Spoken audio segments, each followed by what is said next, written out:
Good evening to everybody. Many thanks for joining us this evening on this really, really warm day. And welcome to this Pathways to Excellence seminar, which is brought to you as part of our new joint partnership between Solent University and Southampton Football Club. My name is Dr. David Webber. I'm the course leader on the new BSc Honours Football Studies degree. And my role today really is just that of facilitator. What I wanted to do is to bring on board people from the club in various different roles who to speak about their own experiences. Now, with Solent, we're the official university partner of Southampton Football Club, and we're going to be looking over the next few months to develop a series of exclusive webinars looking at what it's like to work at the football club and the educational pathways that are available to help you to get there. So in the next hour or so, we're going to be focusing upon career pathways of Saints employees and how specific Solent University courses supported by Southampton Football Club offer work-ready, world-ready path into the sports industry. So in a minute, I'm going to start by introducing the panel. Then we're going to break into a series of questions looking at how our panelists got to where they are today and what life is like working at a Premier League club. So I'm going to ask each of the panelists now to introduce themselves in turn. And so we're going to start with Kirsty, who appears on my screen. So Kirsty, tell us a little bit about yourself. Good evening, everybody. I'm Kirsty. I'm the Assistant Club Secretary at Southampton Football Club. I predominantly work with the under-23 team around all sorts of football administration, transfers, loans, contracts, fixtures, and also support the first team. I joined the club in 2016, so I've been here for just over 5.5 years now. So yeah, that's a bit of background on what I currently do within my role. Great stuff. Thank you very much, Kirsty. Dr. Laura Bowen, you are next on my screen. Hi everyone, so I'm the lead sports scientist with the women's and girls. I've been at Southampton now for over 7 years. I've worked with the academy setup. I've done a few years in the first team men's setup, and now I've moved over to the women's and girls. Before that, I was at Aston Villa for 2 years, and I've also done my PhD alongside working. Great stuff. Thanks very much, Laura. Andy. Hi, evening, everyone. Yeah, just working out how to unmute myself. I've been at the club now for 23 years, so I've been there quite a while. I'm the football development manager, so part of that role involves me looking after our international academy partners across the world, various places in Africa, Australia, and the US. Also an academy coach throughout that time as well, predominantly within the foundation phase. And my third hat, if you like, is that I'm an FA tutor as well, delivering the UEFA B licence. Great stuff. Thanks, Andy. And last but not least, Bill. Evening, guys. My name's Bill Stiles. I'm a lead strength and conditioning coach with the first team at the club. Been at the club now for around 7 years. Prior to that, was up in Scotland at Celtic. My day-to-day role predominantly involves helping injured players come back from injury. Great stuff. Cheers, Bill. So we're now going to move on to asking a series of questions. If you pre-submitted a question, many thanks for that. And we've incorporated those within the questions I'm going to ask to our panelists. But if you've not submitted a question, there is going to be opportunity at the end for you to ask some questions, and I'll be having a look in the chat function as well. So if you can think of anything while our panelists are speaking, you are more than happy. I'm more than happy to ask that question on your behalf. So let's begin. I'm going to ask each of the panelists, how did you get started in your career? I'm what is the role that education has played in getting you where you are today? Kirsty, do you want to start us off? Yeah, no problem. I think growing up, I always had an interest in sport, and particularly in football.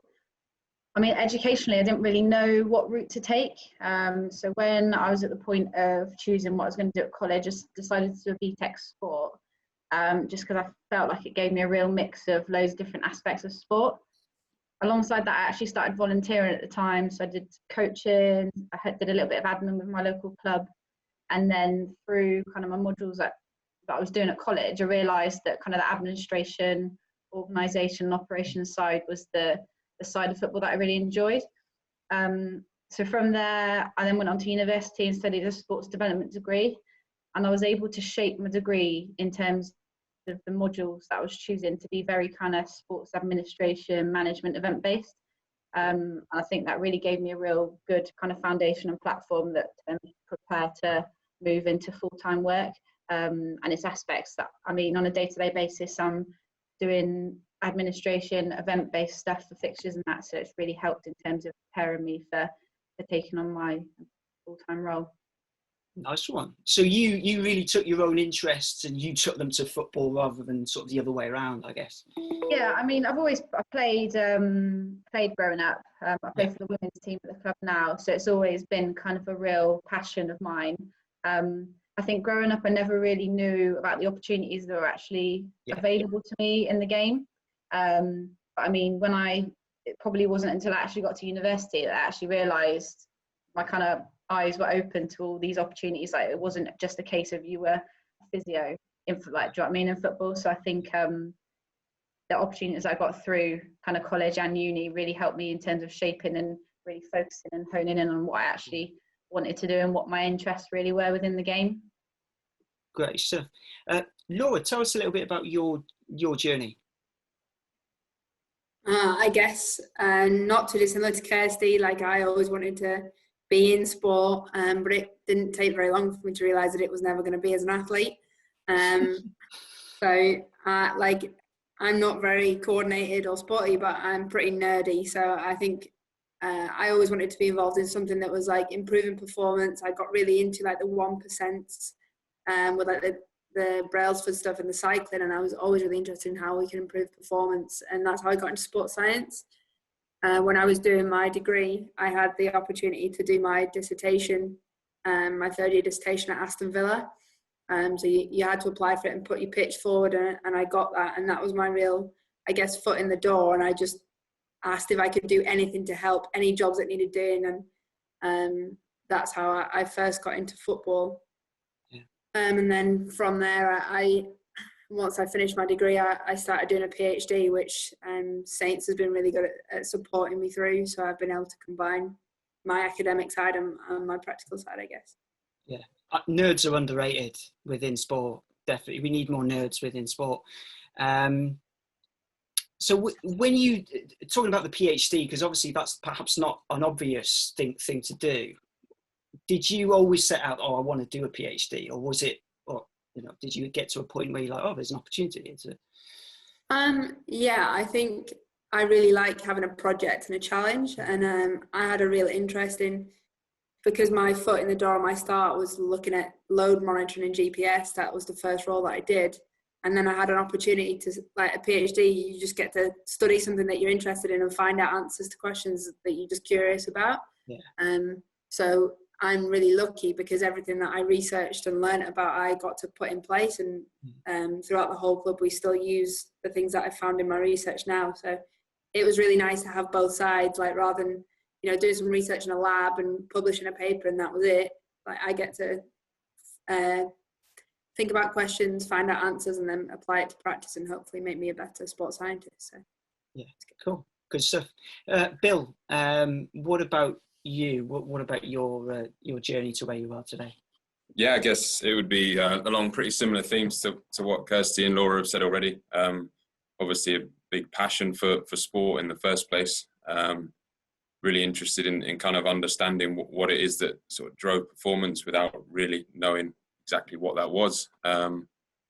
went to university, and similarly to Laura there, sort of tied in a third year placement alongside studying. I was working as an intern at Birmingham City Football Club, and it was something that was only designed to really be there to help collect data and help the running of pre-season, but was able to show my worth, show value, and ended up staying there, and then have taken on subsequent jobs sort of throughout that. But yeah, echoing that kind of foot in the door, got an opportunity, made myself kind of invaluable.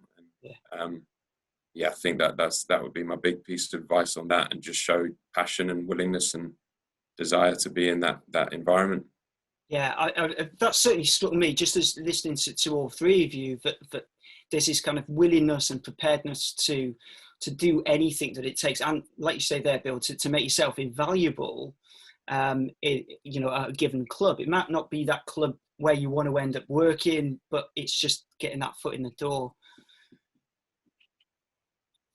Andy, you're not on my list here to answer this particular question, so I'm not sure whether I want to dump it on you, but I don't want to leave you out. Oh, thanks, Dave. I wondered if you do that.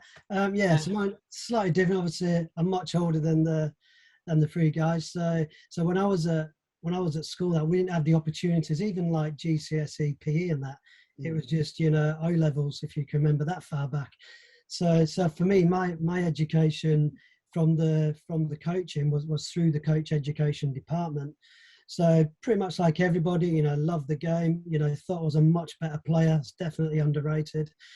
Obviously went under the radar for whatever reasons, and soon realised that, it wasn't going to be my dream to play on the pitch and that. So you think, right, what else can we do to stay involved in the game? So I went down the coaching route, did all my coaching badges up to my UEFA A licence and my Advanced Youth Award. And then, as I said, became an FA tutor. So my advice there is that it's changing all the time. Everything is always evolving. And for me personally, I've never stopped going on new courses and learning and evolving. I think through my coaching career, I've probably done 5 separate different youth coaching licenses where they've been adapted and changed over the years. And as I say, being a tutor, the B license, for instance, changed over the last couple of years, and it's due to re-change again. So again, we're always moving with the game and the modern technology that is out there. So definitely just to keep on learning and doing the new courses. Yeah, great stuff. I mean, it's all about, it's quite clear. It's all about learning. It's all about developing yourself, and also tutoring, bringing those experiences and improving those around you as well. Okay, so my next question, and Bill, I think you alluded to this in your answer, but what's the best career advice that you've ever received or learnt over the years that you've been involved in the game? I'm going to start with Bill, because he gave us a great answer before. I can't even remember what I just said, so it can't be that good.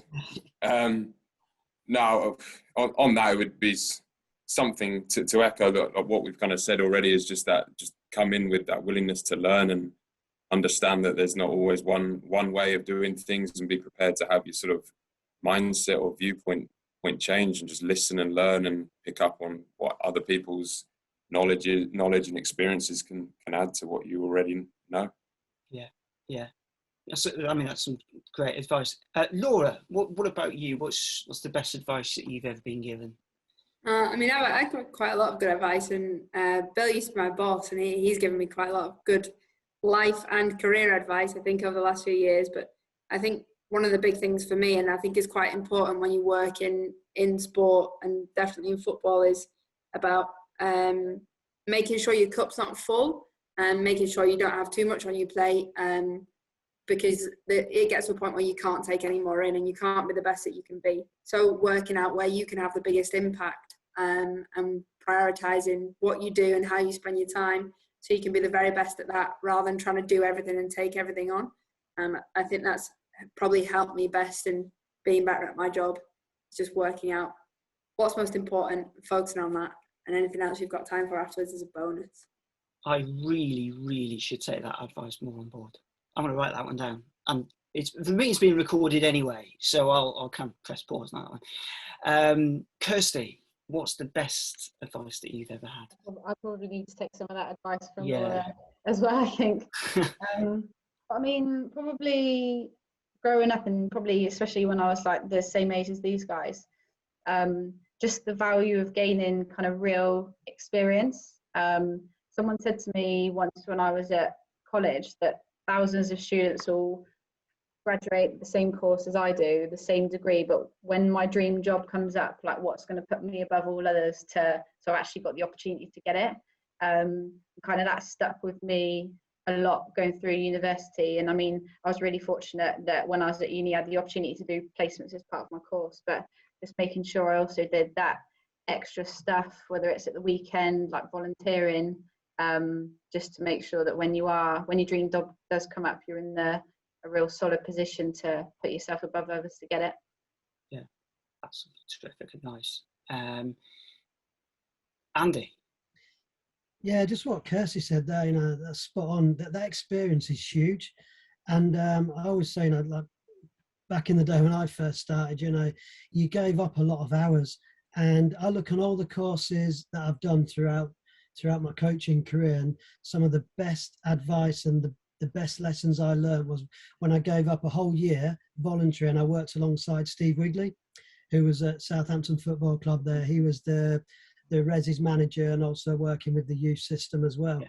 And I assisted him for a whole year, you know, picking up the cones, writing down bits that he did, but also just seeing the way he interacted with players, the way he got that bit of detail across to the different characters within the squad and everything. And that was invaluable. And I can't stress that enough. And as Kirsty says, if you've got an opportunity to go and observe, and, you know, it will be voluntary, you know, it will be giving up evenings, weekends, but that is so powerful for you and will make you much more of a candidate to be employable as well. Great stuff. Yeah, so you're just kind of soaking up, you're observing, you're just learning from others around you. I think there's a sense, certainly in academia, that, you know, you learn, you know, you do your learning within a classroom or in a lecture theatre, but actually it's all about, you know, learning from others and learning the way in which they conduct themselves. I think that's a terrific piece of advice. So I'm going to ask a question that's come in from one of our viewers. And I think this is a really, really interesting question, particularly with the club's international reach. How important is fluency in foreign languages just to the various career pathways within sports? You can answer, anybody can answer this question. I'm not going to pick on anybody in particular. And I'm not even going to expect you to answer it in a foreign language. But just how important are foreign languages to your career in the game? I don't mind answering unless Laura wants to go go. on. Go on, Kirsty, first. And obviously this is just from my own personal experience. I don't necessarily think it's essential, but it's definitely helpful to have some kind of understanding. For example, like some of the roles that we recruit for, like we recently recruited for a player care officer with the first team. Yeah. They do ask for languages as a desirable, and that doesn't necessarily mean it's fluent, but some level of language. We've had staff previously that have done French lessons alongside their job just to develop a basic level. Obviously, if you were going to get a job abroad, that would be probably be essential, and it probably open up more opportunities as well. But obviously here, like I said, we've got a lot of players from different nationalities, so it does definitely help when members of staff are comfortable with languages, especially in that initial kind of setting in period for us. And obviously we try and support the players, not just to integrate them at the club, but also within the community. So they will also, if they're coming from overseas, will also do English lessons if English isn't their first language. So in terms of the staff don't necessarily need to have the specific language. I mean, with Brexit now, any players coming in from Europe, in order to actually get their work visa, they have to show a level of English. So that's now compulsory for them in their programme. So it's probably, like from experience, it's not you need to have a foreign language, but it probably is definitely helpful in some aspects for sure. Yeah, that's a great answer, Kirsty. Laura, did you want to come in? Oh no, like Kirsty covered that perfectly. That's all I was going to say. I think she did. Great stuff. So we've had another question come in about diversity at the club, with a viewer asking, is the industry open for Asian students? Will we get the same opportunity to work in the English football industry? Andy, do you want to take that? Yeah, I'll tell David. So yeah, here at Southampton, we pride ourselves on, being part of one of the, the most diverse leagues in world football. And, it's not about the nationality, religion. It's about the skills of that person for that role. And that is so important to us here at Southampton. We get the right people and the best people for that role. So 100%, here at Southampton, everybody does have an equal opportunity. Yeah, great stuff. Okay, so our next question, what are the types of roles that are available to someone who wants to work in the kind of commercial side of the sports industry? Who would like to take that? I've got Andy down at the Kirsten. I don't mind taking it first if you want. Yeah, I'm on a roll now. I've had a drink. Yeah. It was water, yeah. So in the commercial part, we've obviously got our football partnerships, which is UK regional and also international, where I get to have many nice trips abroad as well. So within those those departments, we're always looking to bring on new coaches and give them experience and start their career pathway. And like all of us, myself included, we all started in schools. Working with the, your year R's, delivering PE lessons and your after school club football. And that really does mould you into the type of coach you need to be. Because working at an academy with the elite players, yes, that's great, but a lot of that is down to the detail that you're then giving the players, for the tactical side of the game, the understanding of the game. But to actually set the environment, understand how to progress and regress your sessions, deal then with the mixed ability of players in front of you, all that comes from various opportunities that we said before about volunteering and getting around and getting your toolbox to be better so you can adapt and deal with what is in front of you. So from the commercial side, we've got lots of students from Solent as well who are on their course and they do some part-time coaching within the football partnerships department. So there are opportunities there for the students to come along and start that career. Yeah, great stuff. Kirsty, did you want to come in because it's kind of commercial? Yeah, absolutely. So I think probably especially since the Premier League has kind of started, football matches aren't just what happens on the pitch. There's so much that happens off it in terms of the organisation of the game, the production team in terms of getting all the marketing, ticketing done ahead of the games. And then obviously with the TV coverage, there's a massive operation that goes on commercially around the game. So I mean, some of the opportunities that we've got available in terms of the roles that we've got at the club at the moment, we've got a whole commercial department that look after the marketing, the partnerships, the brand, the sponsorship. And I mean, since I joined the club, that department has grown massively. I know that especially for our B team, our under 23 games, quite often we'll have the media team come down, and sometimes it is actually students from Solent that are actually filming the games for us, which then end up being the highlights package on the website. So definitely, if that's something that anybody's interested in, then that opportunity is definitely available. Yeah, definitely. I mean, it's just astonishing when you think about how much the game has developed. I'm not sure if anybody saw the documentary the other night the BBC showed about the rise of the Premier League. But those roles simply didn't exist, say, 25, 30 years ago. But these are roles that obviously are growing all the time. Following on from that, what skills would you look for in future recruits to the, we call it a football business? What skills are you looking for there? Kirsty, you're on a bit of a roll, so I'm going to ask you again first.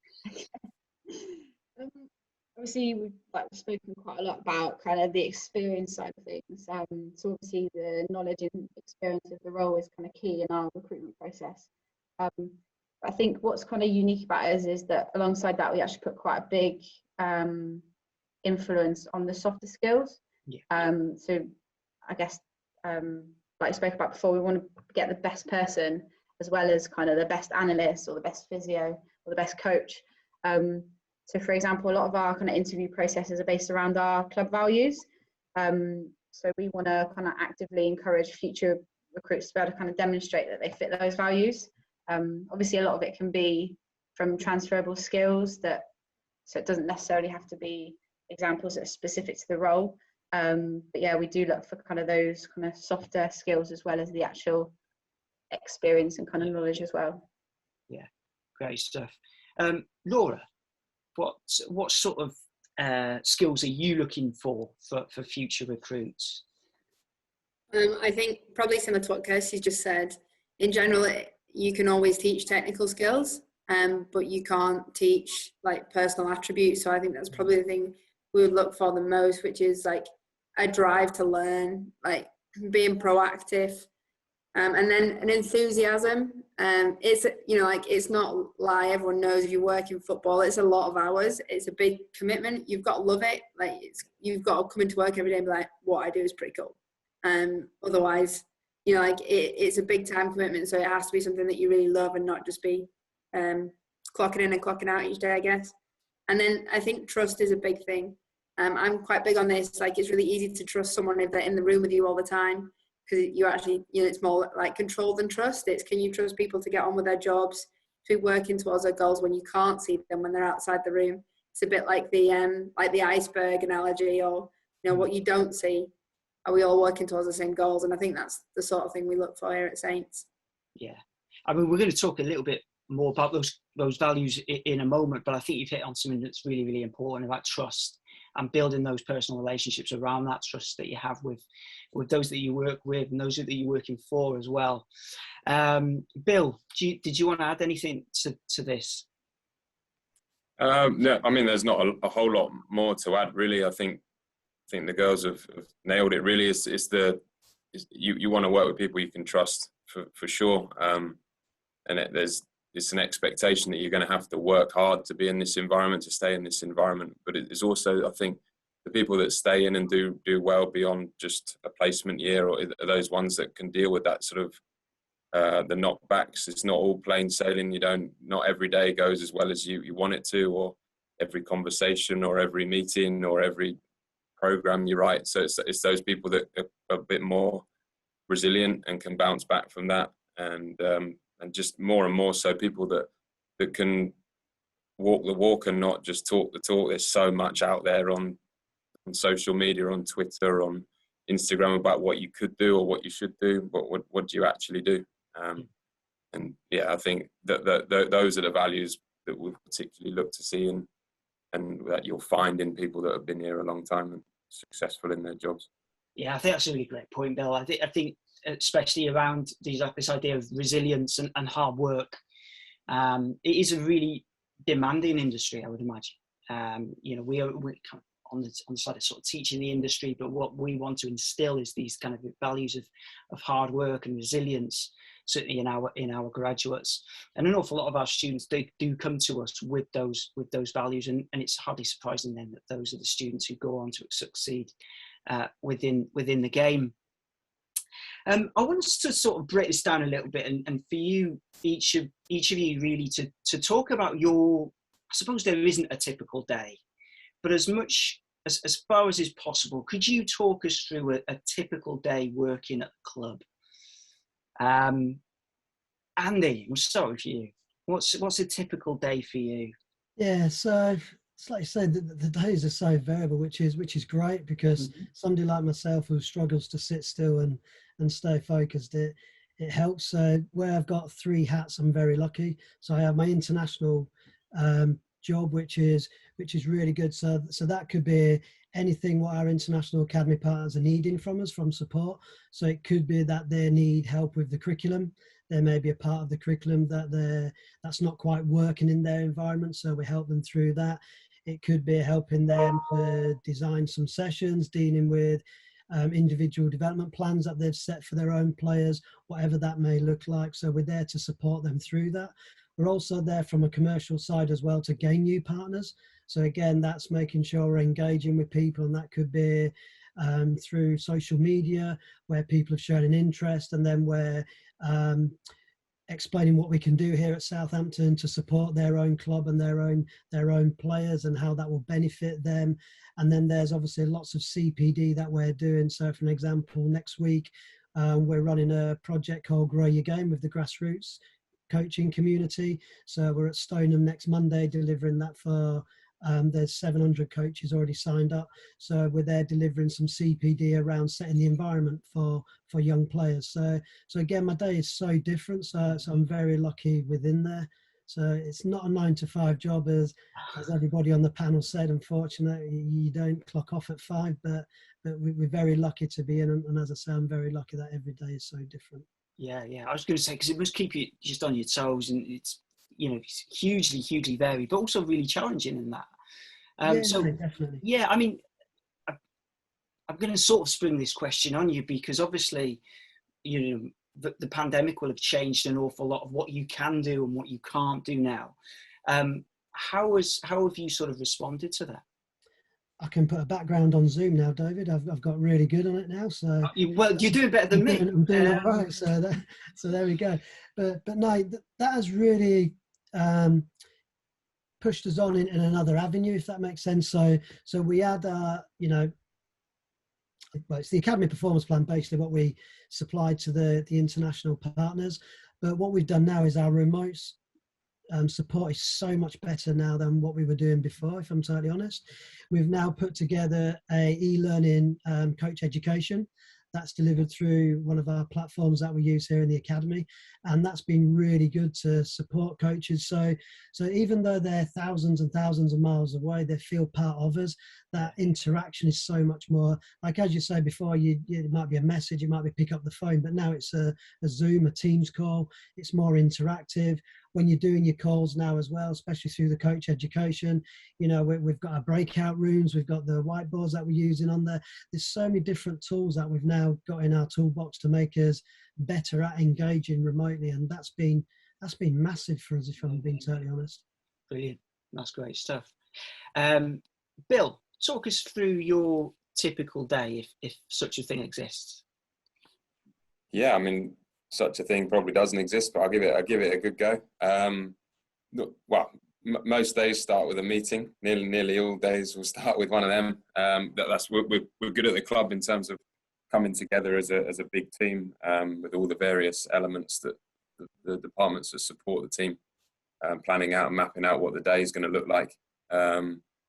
So then the main part of my morning will probably will involve delivery to injured players, whether they're in a boot and unable to run, or in the very last session before going back with the team. I work with them right across that spectrum, whether it be in the gym, out on the pitch. The afternoon could be spent delivering to fit players their gym session that just supports their ability to stay fit and be ready and improve their physical qualities throughout the season. Afternoons are set aside for sort of planning and reviewing and meeting as smaller groups or bigger groups to sort of plot out the next phases and next steps, really. So yeah, a lot of plan, do, review, I would say, really is how the days sort of shape up. Great stuff. And then it's home for the real job. And home for, yeah, of course, yeah. And I sort of ask the same sort of question. To what extent, did COVID kind of disrupt that daily routine or those jobs that you had to do? Yeah, for sure. It changed it in that for a while, a big period, the guys were training remotely, and yeah, what we learned about them is that they, a bit like what we touched on already before, is that players themselves took on a lot more responsibility and accountability for their own physical fitness and their levels of conditioning, because the onus was on them. We heavily supported them, gave them lots of information, guidance, and sort of expertise around the edges. But yeah, the players really did step up in that period and took responsibility to come back and in the right condition and hit the ground running when we were able to train in person. Yeah, that's a great answer. I think certainly in terms of the way in which, you know, we were talking a little bit earlier about that hard work, but also that resilience as well. So nobody kind of saw it coming, but players, you know, the very best are able to then respond to those challenges and build upon that. Cheers, Bill. Kirsty, what is a typical day for you? Like I said before, every day is different. My weeks are usually mixed between either being at the training ground or at B team home matches. I also travel to all the B team away matches. Sometimes we have 2 games a week, so I could spend a lot of time on the road.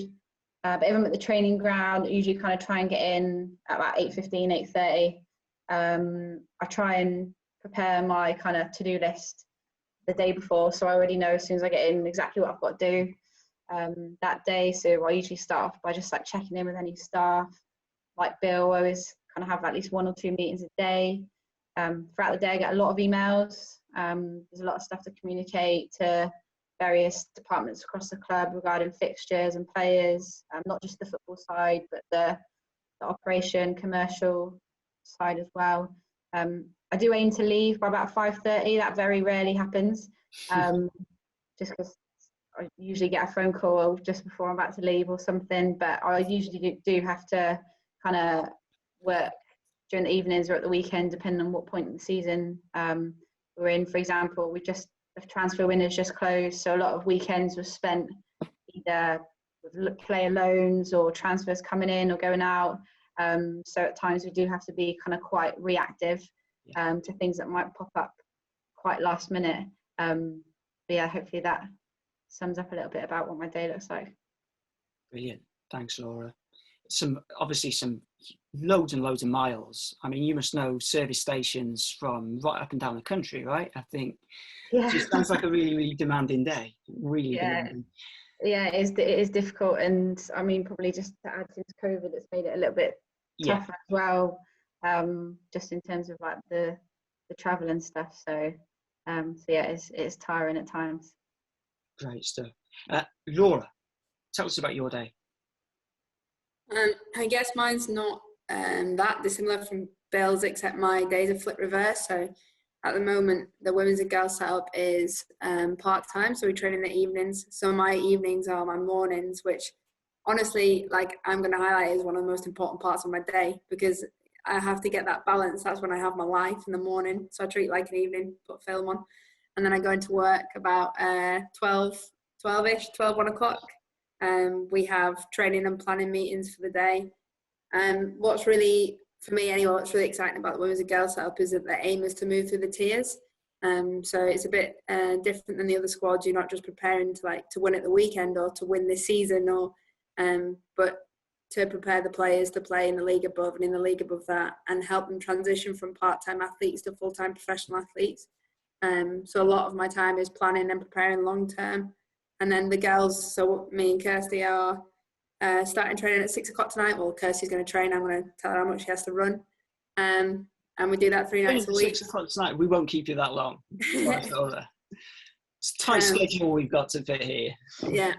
And yeah, so they have gym sessions as well then, and then play at the weekend. So Kirsty travels all over with the B team and then travels with us on a Sunday and plays with us as well. So my schedule's pretty manic. Yeah. So I mean, 7 days a week, and it's 7 days a week. Then we're not even talking Monday to Friday. This is pretty intense. 7 days a week. Great stuff. I know, Laura, you have got to go to training, so I'm going to try and speed up. We've got a couple of more questions that are left. Tell me the most memorable moment of your professional career so far. Laura, I'll start with you. Ooh. I think it's difficult to pick a memorable moment, and they're probably not as stereotypical as you'd think they'd be. Like, for me, memorable moments are when you've rehabbed a player back from injury and you see them play for the first time, or when you've worked with an academy player and you see them go into the first team. And I think those were my most memorable moments. And then for me, like, my last day with the first team, they beat Liverpool, and I'm a Liverpool fan. All right, So sort of a good and bad day at the same time. But yeah, I think it's just like, because you know the players personally, like when you see them get back onto the pitch or when you see them achieve something, that's what makes it memorable, I think. Brilliant stuff. Brilliant. Kirsty, your most memorable moment? We're really fortunate working for the club that we get to work with some amazing people, go to some unbelievable places, been to so many tournaments or different stadiums across the country and across Europe. But probably remember, this probably isn't really something that you would think would stick out in my mind, but the first day I drove up to the training ground, when I first started my job, I just felt so inspired and proud to be there. Like I felt like I'd worked so hard for the opportunity, and I knew I kind of wanted to try and make the most of it, but I still get that feeling every day. And I think the thing that is massive for me is that I don't actually feel like I'm going to work every day. I feel like I'm doing something that I really love, and I feel so privileged to kind of be able to do that. So I think obviously we get to do some amazing things, but I think having that feeling every day of getting up and being excited to go into work is something that's massive for me. That's incredible. I mean, that's a great feeling for anybody. You know, I think a lot of people will say, "Oh, you know, back to work and what," you know, but you know, it's far more than a job. Comes across. Bill, what's your most memorable moment? Yeah, it'd be very, very similar really to a lot of the stuff Laura said. Obviously, it's standout results and winning competitions and trophies, more so at other clubs than this one. But it's what you're in it for, and that's amazing. But really, it is seeing that player come back from injury, seeing that player who'd had a tough time turn it round and find some form later on in the season, or overcome some challenging personal struggles and end up doing really well for the team. Those are the real moments that stand out. And then just, I think maybe more on a day-to-day basis, just maybe getting praise from someone that you didn't expect to, or having somebody want to collaborate or work with you when previously you thought that was going to be a bit more of a challenge, whether that be on the playing side, coaching side, whatever. If you kind of develop and build relationships, I think that's really important on a day-to-day basis, and not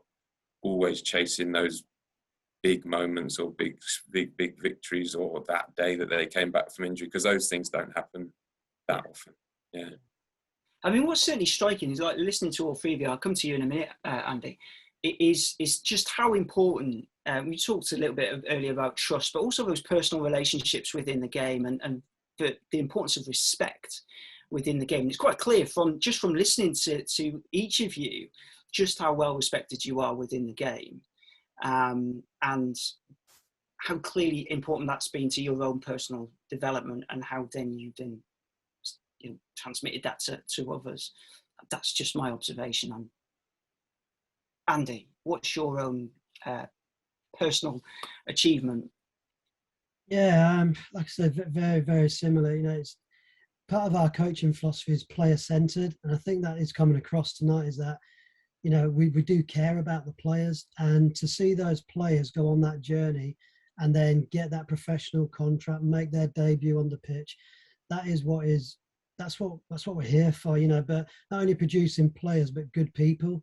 And it's also the families as well, because when you see the players coming through the system, you look at the sacrifices the families have had to make as well, you know, coming down to training 3-4 nights a week, having to leave work early, brothers and sisters in the car as well, who have got to make that journey and then do their homework in the car while their brother or sister are training. That, you know, there's loads of sacrifices within the game that happens. So to see them go through that, and then, you know, to achieve their end goal of being a professional is you know, something that's really satisfying as a coach.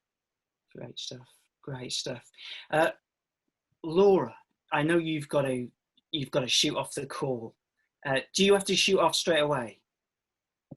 I've probably got 5 minutes. You've got 5 minutes? Oh, unbelievable. Well, I'll ask you this question then, because we've talked a little bit about player values, and what it takes to succeed in the game. What is the Southampton Way, and what do players and staff need to do to be successful at the club? I think we have quite a lot of meetings and stuff about the Southampton Way, and people interpret it differently, but what seems to stick is this, like, if you come here as a student from university, as a player, as a member of staff from somewhere else, the club has this real philosophy about developing people to be the best that they can be, whatever that takes. And there's obviously values around, like, you committing to it, you showing respect, you showing that drive to learn, but the club will always support you however you want to develop. And that's really what sold it to me as somewhere that I could develop as a person. But when we've had so many students that have come from university that have ended up with full-time jobs here because we develop them as people, as good people, like Andy said, but also that give them the skills to excel, I guess, and flourish either here or somewhere else, which is what's happening. Great stuff. Thank you, Laura. Bill, what's the Southampton Way to you? Yeah, like Laura said, there's lots of different ways to interpret it, but really for me, it's that pathway. Whether that being the literal pathway of coming through the club, like so many of the players have through the academy, or a student coming in on placement, and so many have ended up with jobs either in this club or within the industry. Or just going on to whatever you go and do next, and leaving that role in a better place, or just having developed as a better person. I think it's that really, and it is like we say, it's a two-way thing. The club will invest in you in terms of your development, but also it goes the other way as well. So yeah, it's that two-way street and that pathway. Sounds like Google Maps, but yeah. Google Maps. But you just don't get lost. It's great. Yeah. Andy, what's the Southampton Way to you? So yeah, as the guys said, we've got our values and we've got our philosophies as well. But as I said before, it's around that player, that individual, and that's what we do. We support the individuals. So whether that's somebody working in the commercial department, one of the players, we're there to support and give that person the opportunity to be the best they can. And we have our mission statement of turning potential into excellence, and that's what we do, whether that's on the field or off the field, and that is huge to us. And as I said, we all adhere to the club values, and we're there to help and support. And it's like I say, if I'm taking the under-10s in the academy, it's not about how I want the under-10s to play. It's the Southampton Way. So it's our philosophy, our playing style, and that's important. Those players have that opportunity to then progress. Great stuff. Yeah, so it's about recognising that potential, which is quite clearly what each of you have done, and promoting that excellence. Okay, final word to you, Kirsty, on these questions. So, what's the Southampton Way for you? To be honest, I think the guys have answered it really well. I think at our club, the opportunity is there for people to grow on and off the pitch, whether you're a player or a staff member. But I think the important thing is that we have a lot of people here that really kind of strive to be the best they can be, kind of day in, day out. And I think if you do that here with the opportunity, you will be successful.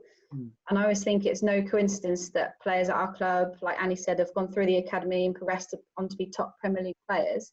We've got a lot of staff, like Bill said, that have come in as interns and are now either full-time established members of our club, or even some of them are working at some of the best clubs in the world. So I think it's because they've really bought into kind of our way of working and our mentality, and have really then coupled that with the opportunity, and have kind of thrived in their chosen career path. So I think it's a mix between the opportunity, but also the kind of work ethic and striving to be the best that you can be. Yeah, and I think that's a really, really important point there about that ethos of hard work. And we talked about an awful lot of values here. We talked about trust. We talked about respect and realising potential. And I think what each of you have done is shown just what it takes to make it within the game. So we've got about 5 minutes left. and I'm going to hand it over to the chat. Sandro has asked a question. As an overseas student, I'm very restricted to gain experience within a decent level, like Football League or Step 1 to 4. What should we consider to do to gain critical experience for our career? I'm going to open it up to anybody who wants to answer. I don't mind answering that. Go on, first. I think football is kind of a universal sport. So I think regardless of if you're volunteering or doing a placement in a club in England or in Italy, Spain, France, I think you still get some really valuable experience. Like there's some amazing, not just professional clubs, but even in the grassroots game overseas is massive. And I think don't underestimate the fact of the experience that you could actually get in doesn't have to be in England for it to be valuable. Yeah. Anybody else want to kind of come in? I mean, I know, Andy, you talked a little bit earlier about just getting that experience, wherever that was, you know, whether you're volunteering, whether you're observing, whatever it is, that experience is really important. No, definitely. And also, you know, the qualifications are key as well. You know, you need to go on and do those national governing body awards because you do need them to progress through the system. And again, if you can go to various places to do them as well, again, that's a huge opportunity to learn various styles as well. Great stuff.